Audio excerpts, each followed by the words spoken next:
Let's talk 30 years of the Crusher Camaro. All the builds, all the engines, all the ETs, and all the behind-the-scenes dirt.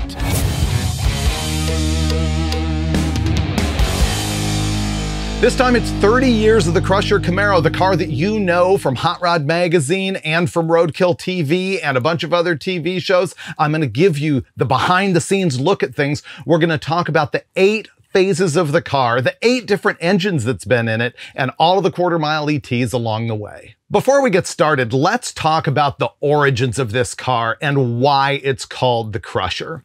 See, in 1994, the state of California instituted a thing called cap and trade for emissions. Basically what that means is they said, in your industry, we're only going to allow 10 units of pollution.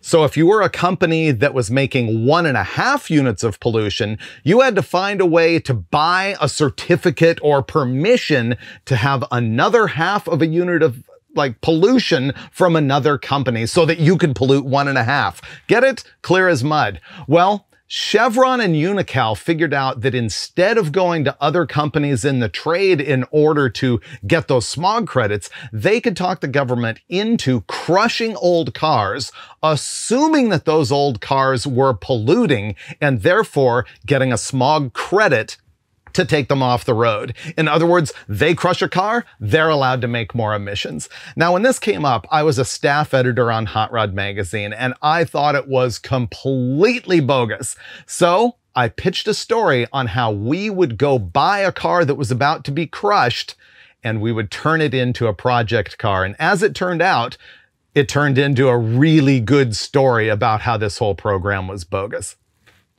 On day one, Rob Kinnan and I went down to Ecology Auto Parts in Wilmington, California, where they were collecting the cars to be crushed.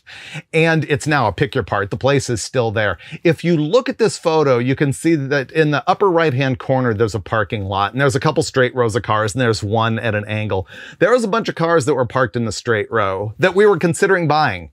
They were crushing them for $700. And so people were bringing their cars in. They were dying to get $700 for them. It was totally bogus because even though the program required that the car be registered for 2 years prior to being crushed, there was a bunch of that was just not going on. We saw a guy cobbled together this 49 or 50 Plymouth, and it was barely running when he brought it in the door. And they were going to crush that, and they were going to get their smog credit.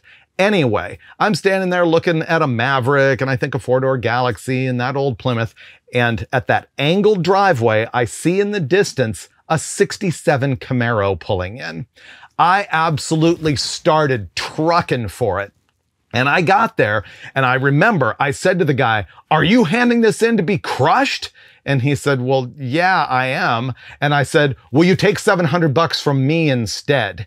And he was a little bit leery. He didn't understand what was going on, but I explained to him the Hot Rod Magazine thing, and he was stoked on it. He was the original owner of the car. He wanted to hand it down to his son. His son wanted a Nissan pickup truck instead. His wife didn't want people coming to the house to look at the car for sale, so he decided that the best plan of action was to crush this thing. Fortunately, we got it instead. Here's what the Crusher Camaro looked like on the day we got it. Once again, it's a 67 model year. It was a factory 230 inline 6. It had a power glide in it, and this guy had just basically maintained the thing. And so the interior was pretty good. The front seats had been recovered poorly, but aside from that, it was pretty nice. You can see in the photo that it had a little bit of dents, a little bit of rust, nothing that you would consider bad by today's standards at all. And check out this color photo of it. It's a rare color image. The car had been painted by Earl Scheib, which was a low buck paint operation. And I think it might have only been in Southern California, maybe not. But this color was signature Scheib. It was just so gross. People often ask me about what the original color is for the Crusher Camaro, and it's this. Granada Gold. And the car in this photo just happens to be the very first production Camaro ever made. It's part of the GM Heritage Collection. So that was the beginnings of the Crusher Camaro. The thing that we did is we took it to a Chevron station immediately down the street from the junkyard, and we had the thing sniffed in a smog inspection, passed with flying colors up to like 1970s standards or something like that. And I think It got 26 miles to the gallon. I wrote a story about this in the March 1994 issue of Hot Rod Magazine, which was the introduction of the Crusher Camaro to the world. And I told this whole story, and I said, you know what? This law is bogus. And of course, hot rodders dug this because hot rodders want to be sort of, against the man and all that stuff. It was a big hit. However, right around that time, I stopped being on the staff of Hot Rod. I was promoted to be the editor of Peterson's Four-Wheel and Off-Road magazine. And so the whole project of the Crusher Camaro got handed off to Rob Kinnan. He was a guy that I had known since just a little bit before I started at the magazines in 1991. He had been on Sport Truck magazine, and he had moved onto the Hot Rod staff.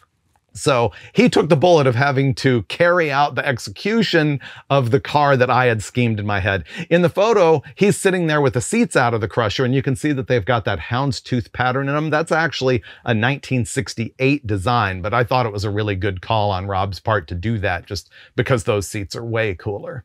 Rob started cranking out the articles in Hot Rod about the Crusher Camaro starting with the December 1994 issue. And the very first article was about tearing the car apart for paint and body at Bernd Carlson's shop. Bernd was a guy who you might recognize from the American Hot Rod TV show with Boyd Coddington. Bernd had worked for Boyd years earlier and then went out had his own shop. And that's how we knew him. He was painting real high-end cars and the Crusher Camaro. Unfortunately, we told him that he needed to finish the car in, I think it was a week, maybe two, because it needed to be at the SEMA show. So this was a thrash, because not only did it need paint, it needed the whole rest of the car. I have to admit, they did some things back then that I would not do now. Maybe for advertiser reasons or maybe for expediency, they ended up putting quarter panel skins on it. And they were just from the top of the quarter down. They weren't full quarters. They replaced a bunch of stuff that probably didn't need replacing. They put reproduction parts on it. But you know what? It's all held up to this day. So it's all good. The second story that we saw was the January 1995 issue. It was a complete suspension makeover with Jim Sleeper. Part 3 in February 95 covered the engine. It was a 408 cubic inch small block Chevy. It had Edelbrock heads on it. It ended up making 426 horsepower and 457 pound-feet of torque. The thing about the engine is that the goal was to make it sniff smog legal. Wait for the story on that coming up. Finally, in March of 1995, the Crusher Camaro appeared on the cover of the magazine for the first time, and that is Bernd Carlson standing with the car. A lot of people have asked me over the years either, why did you paint the thing yellow? I'm not sure, that was Kinnan's call. Or, what color is it anyway? The color of the Crusher is House of Color Base Yellow. It's just a single stage, non-metallic, regular old yellow that you can get from House of Color even to this day. Part 5 of the buildup was in April of 1995, and it was a story of just all of the odds and ends that ended up on the car. See that steering wheel on there? I sold that at a swap meet just a few years ago. The car had a little gauge panel that was later made for it that I ended up selling also. I just didn't want the stuff in my garage, which, as you can see, is a ludicrous statement. I shouldn't have gotten rid of original Crusher Camaro parts, but I did. Part 6 was the wrap-up in the May 1995 issue, and that article included a performance report of running the Crusher Camaro at Los Angeles County Raceway, which was up near Palmdale, California. It's where Hot Rod did most of their testing back in the day. And the car ran 12.80 seconds at 105 miles an hour. Importantly, that was an uncorrected number. Back then, we used to take the altitude correction factor that the NHRA publishes for LACR and apply it to all our ETs, but I think wisely, Kinnan did not do that in this circumstance. Now, the final step for the Crusher was the biggie. Remember how it all started with this sort of vague, no, it wasn't vague, it was sort of a thin disguise of concern over the smog legality of the car. And so it went onto the rollers at an EPA test facility. And honestly, this is a photo that's really rare. I came up with it a few years ago and had never seen it before, but when they sniffed it, they did a bag test on it. It passed to 1979 standards. And the last time that you saw the Crusher Camaro in the first phase of its existence was a little update in the magazine that talked about how it went on Power Tour. And I put the very first chip in the paint on Power Tour. Rob was driving. I was in the passenger side. I had my camera shooting another car. I had a tripod mount on the bottom of it. He hit a bump and it went boonk and took a big, not big chip, an 1/8 inch around chip off the top of the door. That's of course still there now. One of the most well-known photos of the Crusher is one that I really dig. Tony Martinez out at Pick Your Part in Sun Valley. He was actually running the yard called Memory Lane for classic cars, but he got us into Pick Your Part and that stack of crushed cars, a whole wall of them. And I think it was probably Rob who shot this photo. So there's the very first look on this thing. You can see that it's got a hardwood fiberglass hood. It's a little bit of a cowl. It's just a short one. It had original centerline Convo Pros on it, skinnies in the front, and I think 15 by 8.5s in the back. You can see that it had those old Mickey Thompson Sportsmans on the back and skinnies on the front. It was, of course, that House of Colors yellow. I think in this phase, it sat a little too low in the nose for my taste, but nonetheless, a street machine icon was born. And here's the big secret behind phase 1 of the car. As a matter of fact, it's not a huge secret because we printed it in the magazine. It was going to be a giveaway car. We were going to have a sweepstakes and give it over to a reader. I don't know how they were going to do that, a subscriber contest or something like that. But right in the middle of the buildup, management put the kibosh on that. The reason is, at the time, the magazines were giving away a lot of vehicles. When I was the editor of 4 Wheel and Off-Road, we had one that we had given away. And we had legal trouble almost every single time. The one that I recall in particular was a heavily modified truck. And when it was delivered to the winner, who was a professional contest enterer, she didn't want the thing. She said it was completely illegal. It drove terrible. I think it was on 44-inch tires. It was all lifted and everything. We ended up having to buy her a new truck and cut her a check for the value of all of the aftermarket parts on the truck. Another time, a vehicle didn't have a certain little modification that was described in the magazine that didn't happen, and we had to pay to have that done. Another time, there was a different exhaust system on a truck that we gave away than what was said in the magazine. So management just had enough and they said, no, we're not going to give it away. And thank goodness, because the Crusher Camaro has survived for 30 years. Now it's the story of phase 2 of the Crusher Camaro, and I call this the 632 years. Let's look at a little bit of staffing timeline first. In 2001, I became the editor-in-chief of Hot Rod Magazine. Previously, Ro McGonigal had been the editor, and he was still the editor underneath me.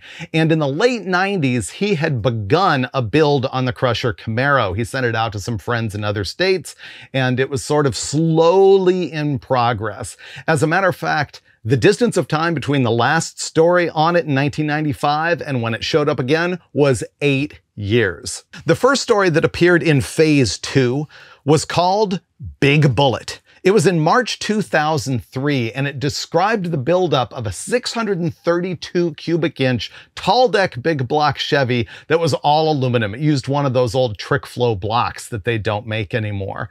And I remember at the time looking at it going, this thing only makes 750 horsepower. It's a 632. At this distance, I have more appreciation for the fact that they were trying to build it as a tamer, more low-end, streetable engine. Because, you know, you can make 900 to 1,000 with a 632 on pump gas, really without even trying. But that's not what they were shooting for, and I now understand that. The engine was built by Kevin Thompson at Hot Rod Solutions in Memphis. And before that, Ro had sent the car out to Competition Motorsports in Chicago. That's Larry Wolniak. And he put in the roll bar and the subframe connectors and mini-tubbed it and did some things like that. Then it showed up on the May 2003 cover of Hot Rod Magazine. That's the second cover for the Crusher Camaro. And notice that it says suspension that works. Well, I'm here to tell you, it absolutely did not, at least not for the intended purpose. Look at the weird mismatch of slapper bars and 17-inch wheels. It was like a pro touring car with a drag race suspension with manual steering and manual brakes. It did have 4-wheel discs on it.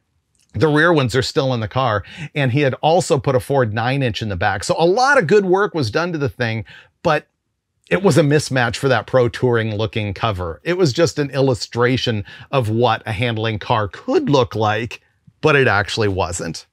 Next, in May 2003 was a story called Hammer Shot, and that's the one that covered the EFI tuning. I forgot it also had electronic fuel injection on that. And here's a photo where you can really see the slapper bars dangling underneath the car. And you know what? It had giant headers on it with, I think, Borla collector mufflers or giant merge collectors. And man, was it low and dragged the ground a lot. By October of 2003, Ro McGonigal was off the masthead of Hot Rod Magazine. I think that at that point he went to become the editor of Chevy High Performance Magazine, and he took that Crusher 632 aluminum big block with him. Last I knew, it was in a Chevelle somewhere. I don't really have details on that. And now the car just sat with no engine in it. And at this point, it is 9 years into being a project car. The next thing I should really clarify here is that this whole time, the Crusher has been owned by the publishing company. I can't remember what the name of the company was that owned us at that point, because it went through Peterson, EMAP, Source Interlink, 10, there was a whole bunch of them. The thing that was sort of consistent throughout all those companies is that they changed their opinion as they went about whether the company should keep all the project vehicles or whether they should get rid of them. And there was a moment in time where they wanted to get rid of all of them, and they were going to auction them to employees. And I knew that the Crusher Camaro was there, and Rob Kinnan no longer worked at the publishing company, and it had been my idea way back in 1994, so I decided that I had to have the car. I wrote a memo at that time offering $6,155.55 for the car. A strange number. I guess I was sort of playing the over and under rule, trying to nail somebody else by like 5 cents, but the fact of the matter is, other guys were pretty much encouraged not to bid on the car. And so I ended up with it for $6,155.55. A deal even at the time. Wasn't $700, but it was a good deal nonetheless. The condition of the car was pretty eroded at the point that it came into my ownership. You look at the interior of it, you can see that it's got EFI wiring just dangling everywhere. The dash is all torn apart. Hanging there, you can see that gauge panel that I told you about on the passenger side that I ended up selling just 2 or 3 years ago. So that was trashed. Under the hood, it was a filthy mess. The transmission was held up by bungee cords. It was a Turbo 400, by the way. It drove me nuts that the MSD box over above the heater box was upside down. I don't know why. That just really bothered me. You can see it's still got its manual steering in it. Overall, the car was just a filthy mess. And so all I really did is roll it outside, vacuum it out, and start washing it and cleaning it up. But then something else happened that was going to change the course of my career. I left Hot Rod Magazine, a very difficult choice when I was the editor at that point. But I ended up going to a venture that was called Car Junkie TV. And this is late 2007 and into 2008. Very early for the streaming video, which is what we were doing. A lot of people still remember us doing this, at least people inside the industry. But the bottom line is in 2008, there was a giant financial crash in the United States, and we lost our sugar daddy. He moved back in with his parents, and the company was done. And the best thing anybody ever did for me, I think, is Doug Evans hired me back as the editor of Hot Rod after I was gone for just about a year. And that was a miracle. And it meant that I came back to Hot Rod and could do more things with the Camaro. But before I went back to Hot Rod, there was phase 3 of the Camaro, executed at Car Junkie TV. I brought the car in there with no engine in it, but I also had a GM Performance Parts crate engine. It was an HT 383. That meant high torque 383. And I had done some hop-ups with it at the magazine. I threw a cam in it, and it had a Y and air gap style intake manifold on it. We painted it orange. It's probably still here somewhere. I'm pretty sure I still have that. I know I've got the cylinder heads off that engine. They're sitting right there on the other side of the camera. So we threw this HT383 in it. We also put in a B&M whole shot converter and 456 gears in the back. And there was a stance on this car that I really dug at the time. I kept the hood on it, but I put on Kragers, skinnies in the front, 15x8s in the back, and it had a 30x9 Hoosier radial slick on it. For some reason, I just thought it gave it a really aggressive stance, and we drag raced the thing quite a bit. We took it up to the March meet at Famoso, didn't do really well there, but later we went to a NHRA Heritage Series race at, where was it? Oh, it was at the now defunct Fontana drag strip, and there, I believe it went 12:06. It went 12:0 something. My curse is to run 12:0s instead of 11s, or 11:0s instead of 10s. It's just what happens to me. But I thought that was pretty quick for the thing. And later on, we took it down and raced it at Verona as well. Then I ended up back at Hot Rod, and this same engine turned into a story in the magazine about the then new Edelbrock E Street heads. They were the heads that they came out with that were lower buck. They were the same casting, but they had, I guess, less expensive hardware on them. The springs weren't as hardcore. As a matter of fact, they were for flat tappa cams, but we tested it with a roller. I put a smaller roller cam in the engine just to test these heads. I compared them with the Vortex, and honestly, there wasn't that much difference between the two. The Edelbrocks did carry more RPM at the top, and therefore made, I think, about 20 more horsepower after the Vortex peaked, but the curves up to that point were just about the same. And that ended up being the last moment of the 383 in the Crusher Camaro. And now phase 4, the most remembered and loved phase of this car. Yes, it's the blown big block, just like that. And you know what? I brought these t-shirts back just for this video. You can get them in my store right now. The link is in the description. Do it, because I'm probably not going to have these forever because the car doesn't look like this anymore, but people do love it. So stock up. The car, with its blown big block phase, first appeared on the December 2009 cover of Hot Rod magazine. And you know what? I hated this cover, and it's because of the girl. She's so incongruous to the scene. At the time, the publishing company was telling us you have to put women on the cover. It sells magazines on the newsstand, which is interesting because a few years later, they told us you may not have women on the cover. We're exploiting them. Don't do it. I wish that rule had been in place at this point because, man, I just wanted to see the glorious Camaro. Something wrong with me? I don't think so. We began the whole transition into a 70s or 80s street machine by removing the 383 from the Crusher. That engine ended up going in Chad's 66 Impala station wagon, and after a few years I lost track of it. I don't ever know what happened to it.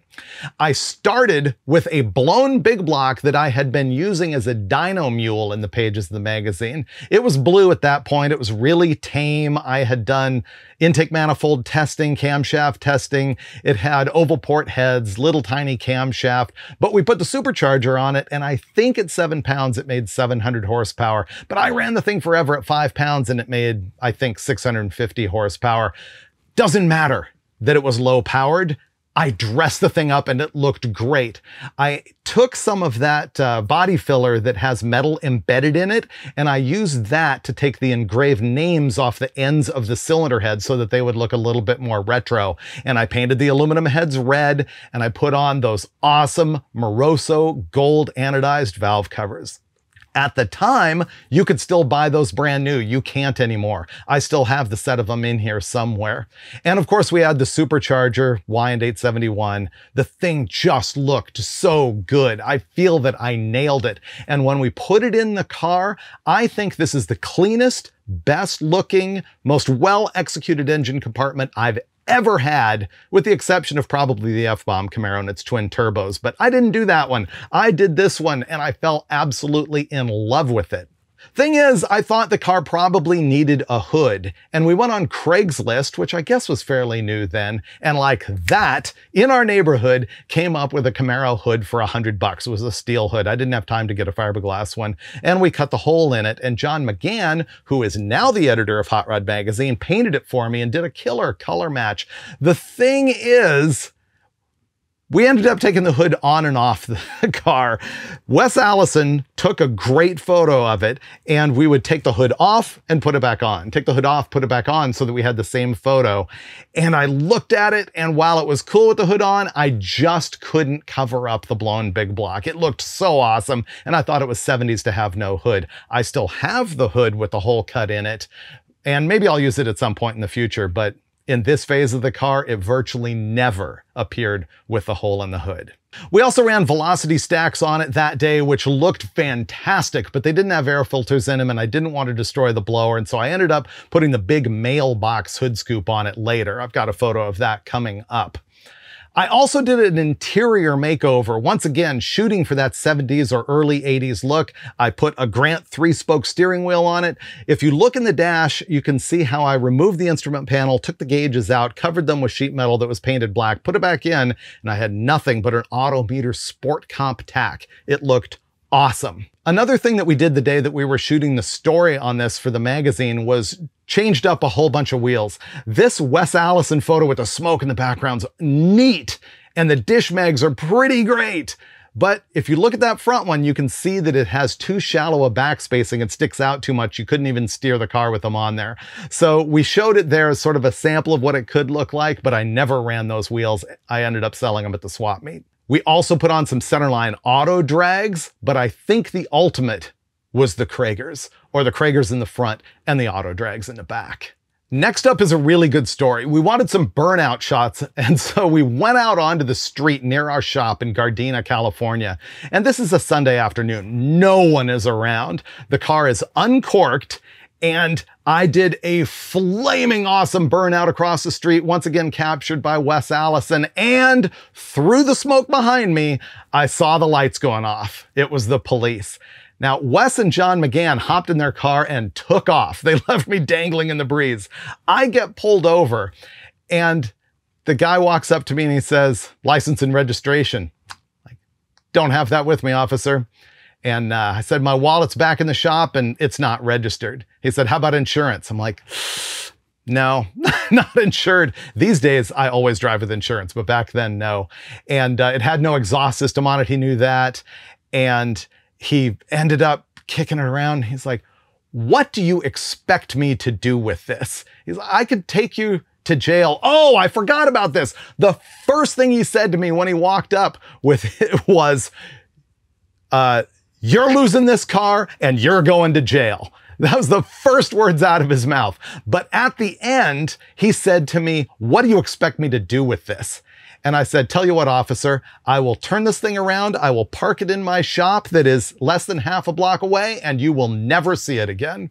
And he said to me, "Right answer, get out of here." And so I got away with it. At this point, we're in the very inklings of the beginning of my roadkill show. Mike Finnegan was working for me at Hot Rod Magazine, and the company was at a time where they wanted more videos on hotrod.com. And so we started to make some shows just sort of with no budget on the side. And one of them was a road trip in the Camaro with the blown big block from LA out to Arizona to go to the Scottsdale Cruise Night. And this turned into very much a roadkill, and also a story for Hot Rod Magazine. And interestingly, that story was called Roadkill, 2 words. And this is a few years before the TV show actually started, so that was kind of interesting. You can see in this photo in the magazine that it was in Arizona with all the cactus and everything, and it looked really, really good. Also, Finnegan and I ended up doing roadside repairs, just like we've done for 13 years. We cruised past the dinosaur that's in Cabazon, California.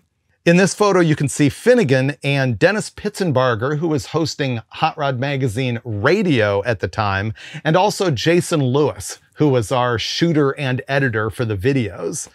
We had a lot of fun with him. One of my favorite pics ever of the car is this high front shot of a crowd at that Scottsdale Cruise Night. I think the people on the left-hand side sitting in the chairs sort of harsh the vibe a little bit, but I remember the car coming right at me and holding my camera up in the air and getting that shot with all the people around it. It was just cool. On the way home, we ended up stopping in Desert Center, California, which has since become a complete ghost town. One guy owned the whole town. He ended up dying. His kids sold it off. Now the buildings are falling in. The building that I'm parked in front of here that says Desert Center is, well, the market next to it is all falling in. It's actually really pretty sad. And down the road from there is an ancient gas station, which at the time had no graffiti on it at all. And we filmed a scene there. These days, it is covered with graffiti. I don't know what happened in the last decade where things that were left alone for 50 years are all of a sudden tagged like crazy. I can't stand it. Also around this time, Hot Rod had an affiliation with the Automobile Driving Museum down in El Segundo, California, and the Camaro was stored there. Here's a shot of it at one of those cruise nights. Of course, we couldn't have a blown big block without taking it to the drag strip. Now, at this point, it had that really tame blown big block. It had a Gearstar 4L80E in it, which was the best automatic transmission that I had had up to that point. I've had other Gearstars at this point, and they're all really good, but man, I'd never experienced the 4L80 with lockup and with the computer control. It was awesome.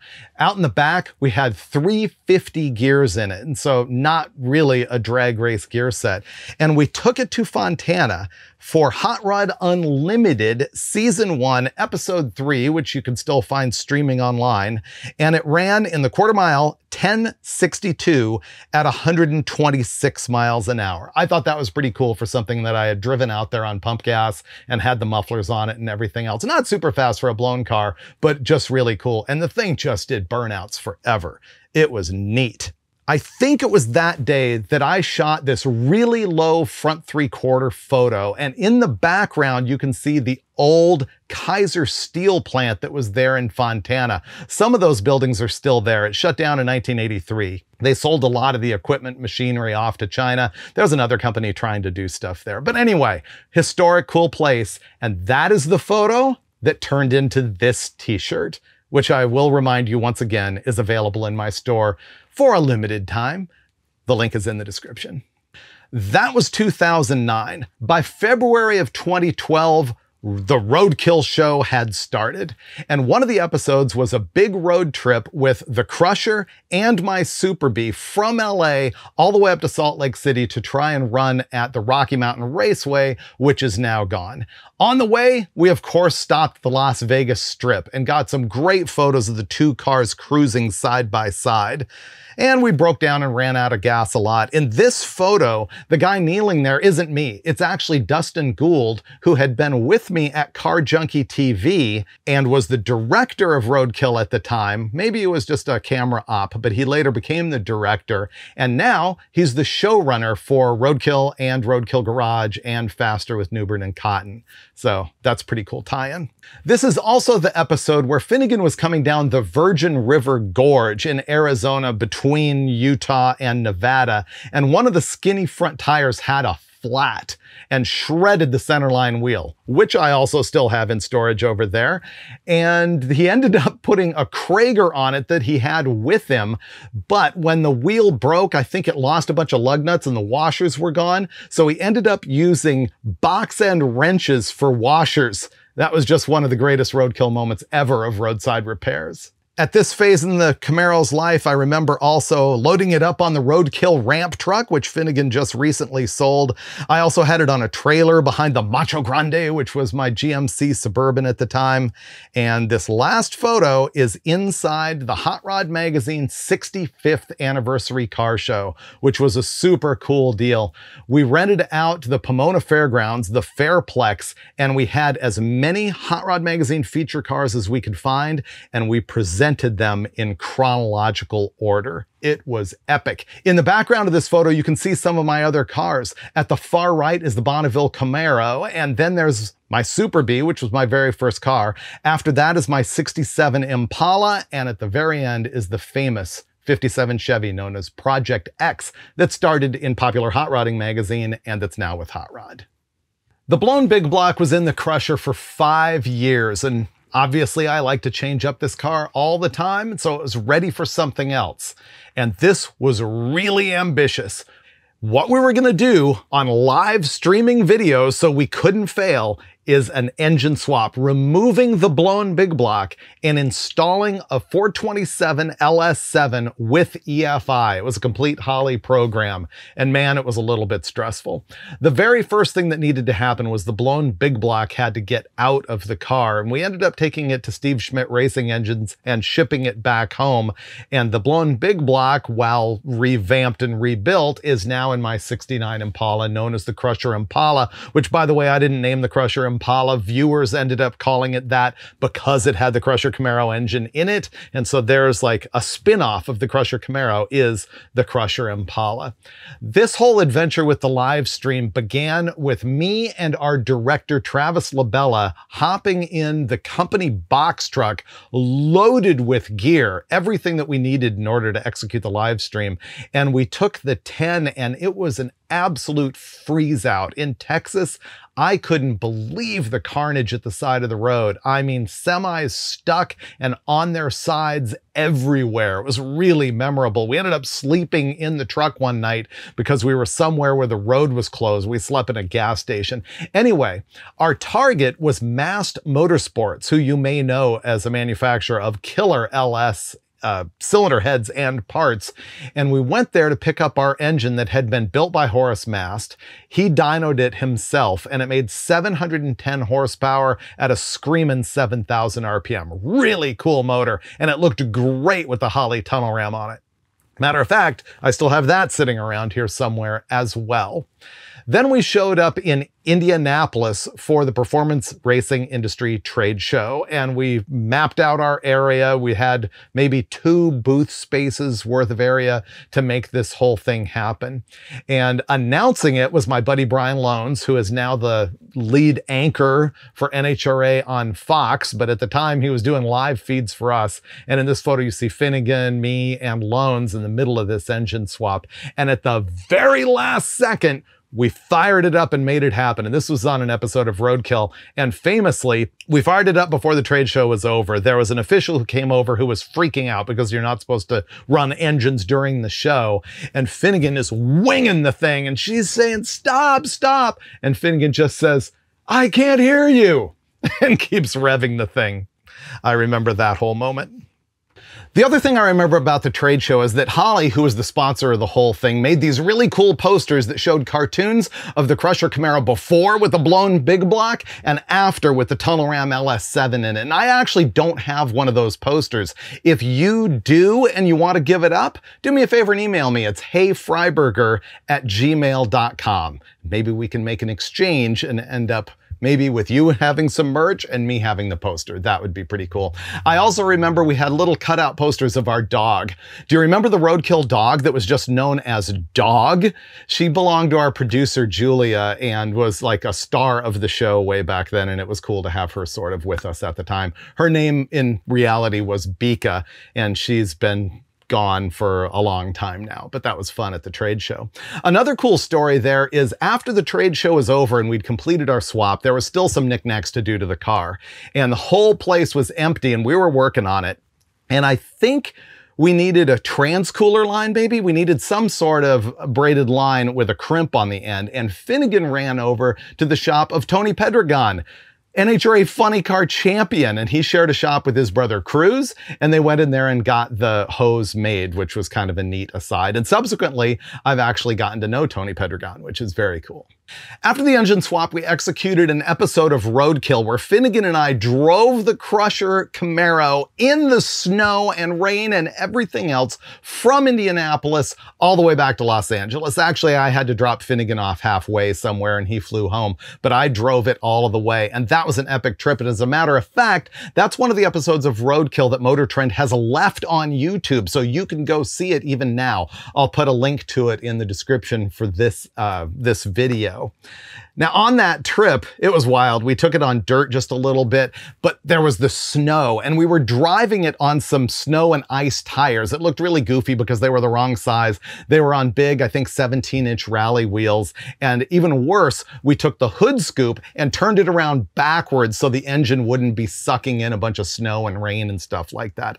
Speaking of which, on the way home, I went through Flagstaff, Arizona, and it was one of those times when Flagstaff was having a a huge blizzard. I've been through some snow in Flagstaff. This was the most memorable because I was in the Crusher Camaro. There's this photo of just all this snow streaking by and I'm in the car just blasting. It's the worst weather the car has ever seen. And who does that in a 67 Camaro? So that was a pretty cool moment. After we got home from the road trip, we decided that the ending for the Roadkill episode needed a little something. And so we decided to go to the drag strip with the LS7 and the tunnel ram, and we went to Sacramento Raceway, which is of course now closed. Now the weather that day was subterranean, mine shaft air. It was so good, but we couldn't get the car in the nines. It went 10.07 at 134 miles an hour with Finnegan driving it. We were beating on it over and over and over, but it just wouldn't go in the nines. One of the best memories that I have of that day is it was the very last time that I worked with Ricky Best. He was working for Holly at the time, and he was a guy I'd known for a long time and who was very close to some other friends of mine. And unfortunately, he passed away after injuries from a car accident a few years later. So that was my last moment and probably, well, definitely the most memorable thing from that day.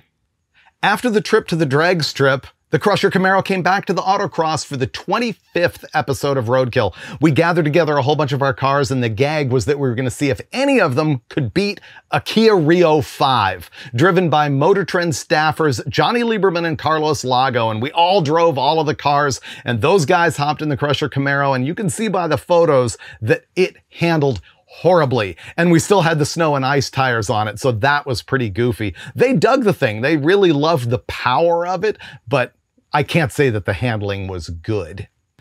Now we get into what I call phase 5.1 of the car. It still had the Massed Motorsports LS7 in it, but I decided to go with nitrous oxide. This time I was working with Robin Lawrence, who was at Holly at the time, and he had set me up with a fogger on the tunnel ram intake manifold, and we had a 200 shot on the thing.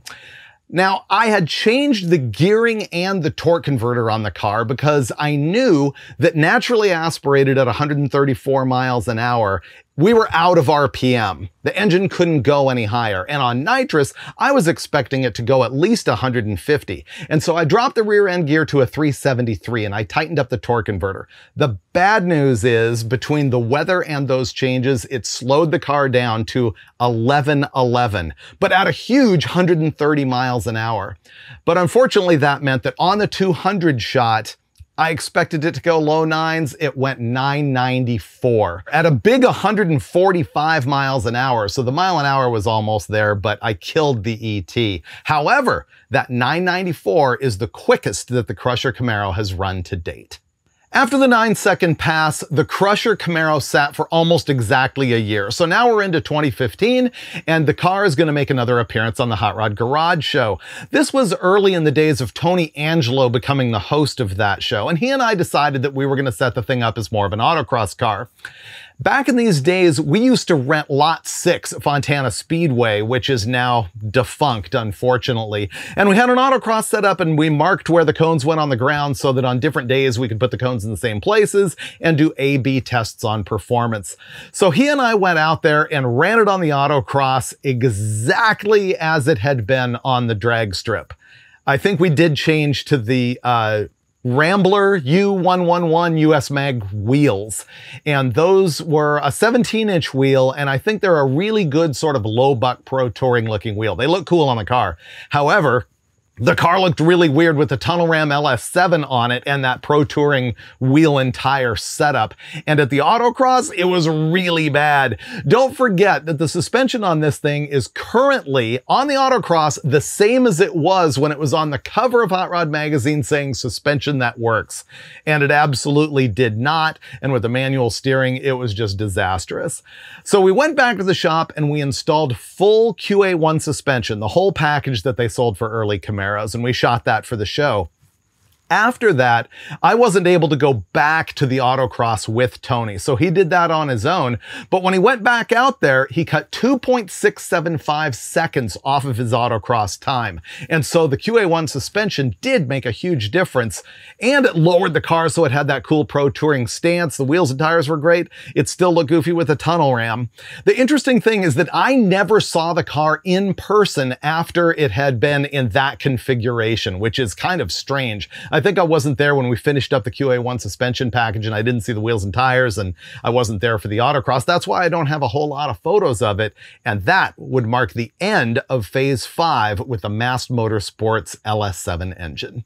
Now we're into Phase 6 of the car. It was another episode of Hot Rod Garage. Season 4, Episode 6. Tony Angelo and Lucky Costa installed a Blueprint Engines LS3-based engine, 427 cubic inches with a Magnuson supercharger. The thing made a little bit more than 700 horsepower at the rear wheels and 770 pound-feet of torque at the rear wheels. And they took it to the drag strip and ran 1065. That was the quickest ET that it ran. And the mile an hour was 132. Unfortunately, this is one of those days at Famoso where it was probably an ambient temperature of 100+ degrees, and they saw a manifold air temperature that I think was in the very high 200s, really hot, which means it was killing a lot of power, and it probably detonated and wasn't that good. But the car looked great. It had the QA1 suspension on it still, also not optimal for traction at the drag strip because it had still those Pro Touring wheels and tires on it. I think they might have put a slick on it for the drag strip runs. And that car at that time looked, I think, and acted as pure Pro Touring as it ever has been. You can see in this one photo of it, sort of an overhead shot, that the original hood that they put on it, the one that I had on the car, or that Rob Kinnan had on the car way back in 1994 and 1995, it isn't exactly the same color as the rest of the car.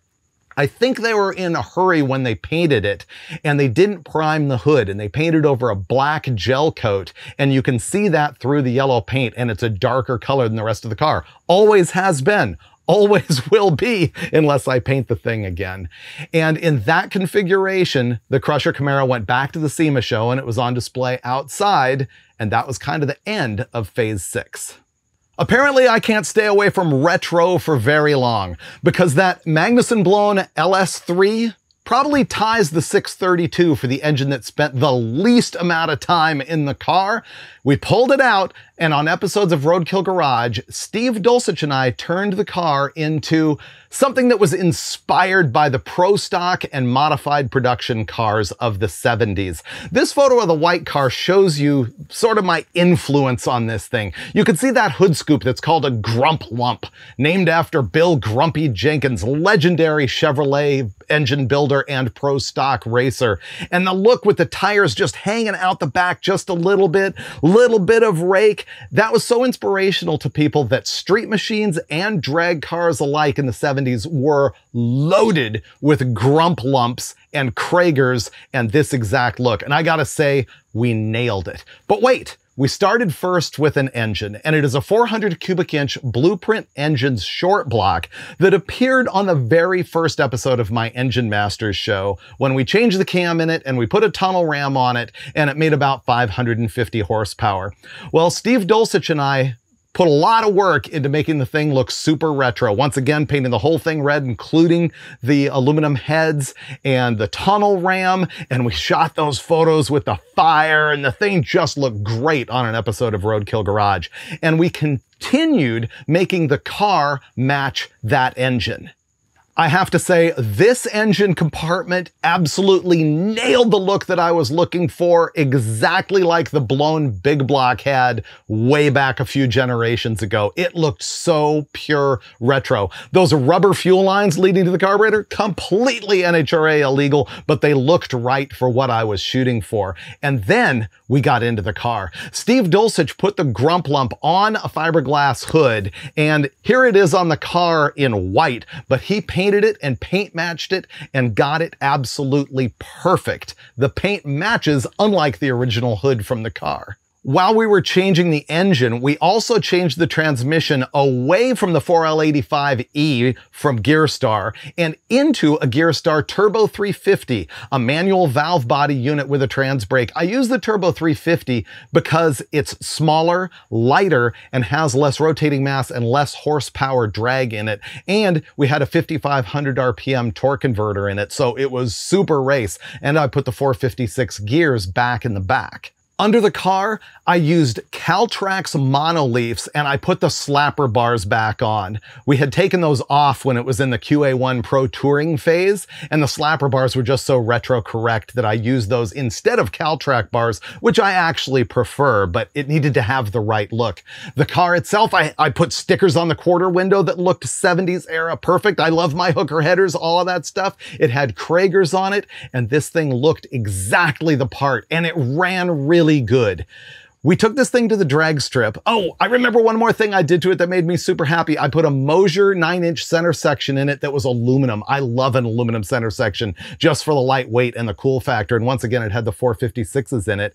And when we went to the track, it ran 1070s at mid 120s, about 124, 125 miles an hour. And in another episode of Roadkill Garage, we worked on it in my driveway and put Willwood lightweight non-vented front disc brakes on it, just because I wanted the front end to pop up that much. And we got a pretty good wheelie shot out of it, but it wasn't necessarily quicker. I think the best time that it ran in this configuration was 10.70 at 124 miles an hour. But for me, it wasn't even about the speed. It was about that look. I was so stoked on it. Finally, Phase 8, which is the way the Crusher Camaro looks right now. In 2024, Hot Rod Magazine decided to start the Power Tour West, Power Tour being their world's largest road trip. They just gather cars together, drive from city to city. The very first one had been in 1995, and of course the Crusher Camaro participated in the very first one.